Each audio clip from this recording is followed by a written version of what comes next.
That's happening particularly with automated vehicles, electrical vehicles, etc. Now, induction motors are also coming, right, and taking the center stage as far as the application is concerned.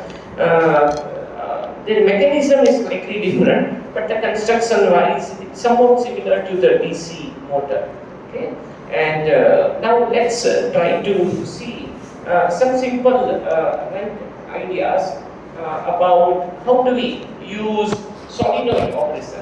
Of course, afterwards, if time permits, we will go to, if possible, we don't know, well, depending upon micro motors.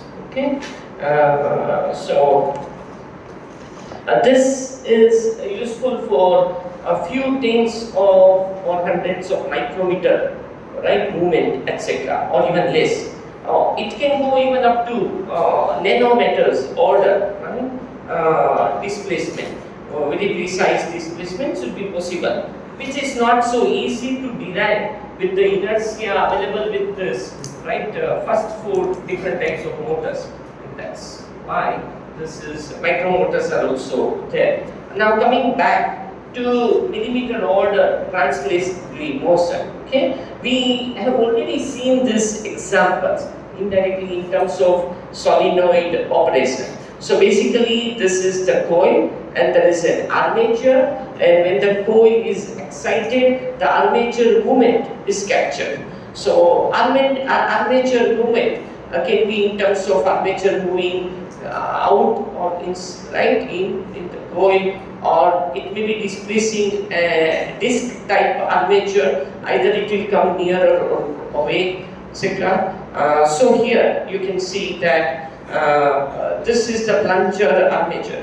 The coil is excited, the plunger will move, and it in turn will move the directional control valve. That is what we had studied. Okay, and this is, and however, as I didn't derive, which I will be directly right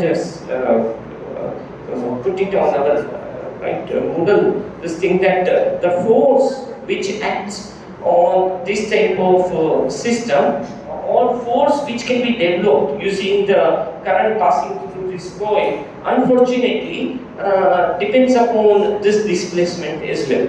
So as the displacement increases, as the plunger goes out of the coil, the corresponding forces which are developed by this plunger reduces exponentially. So we need some type of so it's not a linear decrease, it's exponential decrease.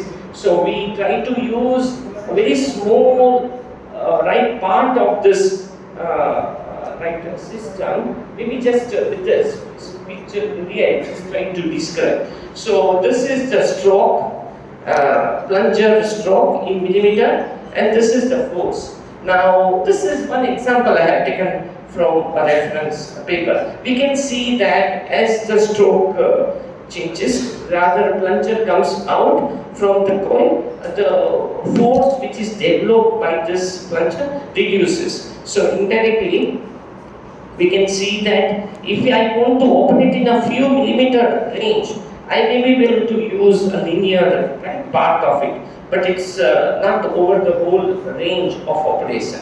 So that is the limitation of this solenoid operated valves. But still they are very useful. We saw their applications in terms of directional control valve, etc. Now coming back to our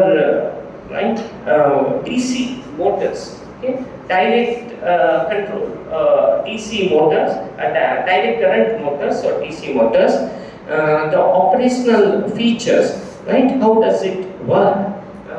Again, I will try to describe them with the help of some picture, some initial pictorial presentation. Then we will try to see how their characteristics, right, are useful for driving the load for certain applications in mechatronics.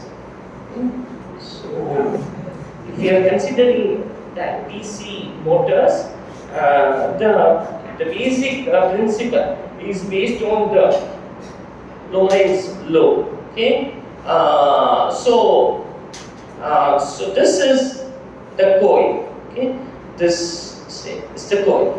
Okay, and the coil is the current is passing through the coil. Okay, it passes through, and there is a magnetic field present. Now, as per the Lorentz law, we can determine the direction of motion or the force which is being generated by this coil when the coil through which the current is passing and it is placed in this magnetic field. So if the magnetic field is acting in this direction, and so the